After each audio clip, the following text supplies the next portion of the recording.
이런 상황에서 홍준표 전 대구시장의 메시지가 또 의미심장합니다. 지지자들과의 소통 공간인 청년의 꿈에 올린 댓글을 한번 볼까요? 자, 홍준표 전 대구시장, 이준석에 대한 투표는 사표가 아니라 미래에 대한 투자입니다. 이렇게 썼습니다. 자, 김웅식 실장님 보시긴 어떻습니까? 저게 무슨 뜻입니까? 저번에 하와이 갔다 온 김대식 의원 등이 홍준표 전 대구시장이 하와이에서 김문수 후보 지지를 선언했다 이렇게 얘기했단 말이에요. 그런데 이건 그 맥락과는 전혀 다른 얘기 아닌가요? 그러니까 이제 홍준표 전 시장다운 정말 그 롤러코스터 같은 건데요. 그러니까 사실 4명이나 이 비행기 타고 하와이로 특사단으로 가서 만나서 이야기하고 그때 다녀와서 했던 이야기는 김문수 후보를 지지하기로 했다. 선대위 합류는 안 하지만 선대위 합류하는 건 안 하지만 선거 이후에 들어오겠지만 김문수 후보를 지지하는 것은 확인이 됐다고 이야기를 했거든요.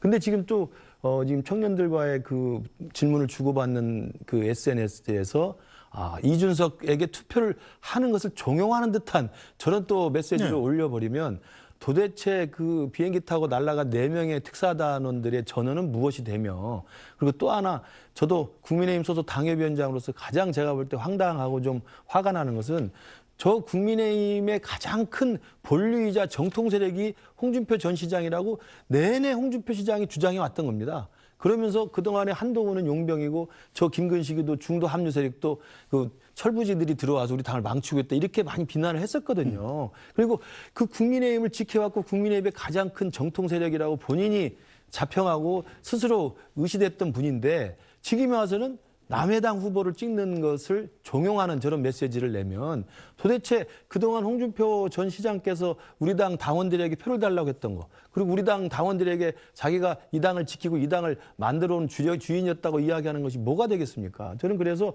정말 홍준표 시장님이 하고 싶은 데서 하는 건 자유겠습니다만 국민의힘 출신이고 국민의힘 대선 후보 경선에 본격적으로 뛰어들었던 분 아니겠어요? 그게 불과 오래전 일도 아니고 그런 분이 지금 하와이 가서 저렇게 정말 당의 해당 행위나 비슷한 이야기를 해버리면 정말 우리 당으로서는 제가 볼 때 큰 걱정이라고 생각합니다. 네, 자, 홍준표 전 대구시장의 메시지에 대해서 국민의힘 반응도 잠깐 보고 가겠습니다.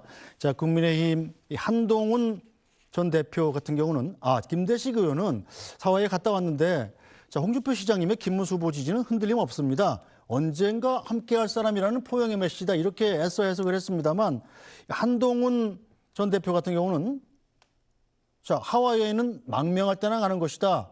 자, 박정훈 국민의힘 의원 한술 더 떴습니다. 이런 자가 우리 당 대표였다니 그냥 하와이에 정착하시라 이렇게 썼습니다. 자, 양만희 논술은 보시기는 어때요? 이 홍준표 전 대구시장이 정계 은퇴하고 탈당하고 떠나긴 했습니다만 대선 후에 돌아오겠다.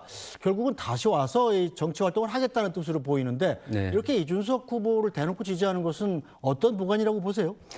그러니까 홍 전 시장의 경우에는 정계 은퇴를 선언했지만 국민의힘에 대해서 이제 만정이 떨어진다. 나는 국민의힘에 돌아갈 일은 결코 없을 것이다라고 얘기를 했습니다. 그런데 전에 국회의원 출마했다가 낙선했을 때도 정계 은퇴 비슷한 취지의 입장을 밝힌 바가 있습니다. 그래서 홍준표 전 시장이 과연 정계에서 완전히 떠나겠느냐에 대해서는 여전히 회의적인 시선이 있는 것 같고 이 문자 그대로는 이준석 후보의 정책 미래에 대한 투자를 얘기하고 있지만 사실은 국민의힘 민주당이 아닌 이준석으로 대표되는 어떤 제3세력에 대한 미래에 대한 투자, 그리고 사실은 본인 자신에 대한 투자, 미래에 대한 투자에는 본인 자신도 포함되어 있는 것이 아닌가 하는 생각이 듭니다. 왜냐하면 이준석 후보가 홍 전 시장의 이런 격려 메시지에 대해서 뭐라고 얘기를 했냐면은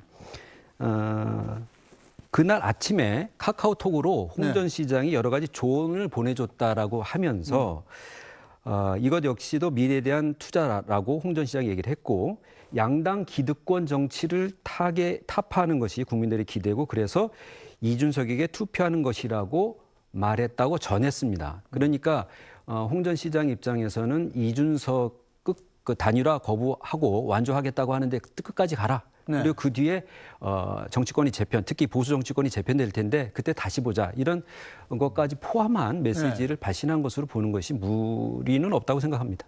알겠습니다. 자, 김문수 후보와 이준석 후보 간의 단일화 입장 평행선을 달리고 있습니다만 민주당 이재명 후보는 단일화 이슈를 거듭 언급했습니다. 어떤 얘기했는지 잠깐 보겠습니다. 내란 단일화를 할 거라고 예측합니다. 그런데 이준석 후보도 결국 국민의힘의 대표를 했고 밀려 나왔을 뿐이지 본인이 스스로 나왔다고 보기 어렵습니다. 제가 보긴. 결국은 다시 합쳐서 보수 정당의 주도권을 갖고 싶어 하는 것 같고 이번 기회에 저는 다시 그 본색대로 단일화할 것으로 봅니다. 네, 자 박수현 의원님, 예. 박 의원님 예상과는 정반대로 지금 당의 후보이신 이재명 후보가 지금 단일화할 거다 이렇게 예상을 했습니다. 왜 이러시는 겁니까? 예, 뭐 기자들이 백브리핑에서 사실 저런 질문을 해도 후보가 저런 문제에 대해서 답변을 저렇게 자세하게 하는 것은 좀 이례적 답변이라고 예. 봐야 되겠죠. 그만큼 그 답변 내용에 대한 어떤 그 뜻이 의도가 있다고 이제 봐야 될 텐데 저는 뭐 외람되지만 두 가지로 해석을 해봅니다. 하나는 자, 단일화가 될 것이다라고 함으로써 어떤 지지층의 강고한 더 결집을 이뤄내려고 하는 그런 메시지로 첫 번째는 읽을 수가 있고요. 두 번째는 아까도 제가 설명을 드렸습니다만 3년 전 대선 때 사전투표 바로 전날 안철수 후보가 윤석열 후보와 어떤 단일화를 이뤄냄으로써 0.73%포인트 패배의 어떤 충격적인 그런 영향을 뭐 주었다라고 해석할 수 있잖아요. 네.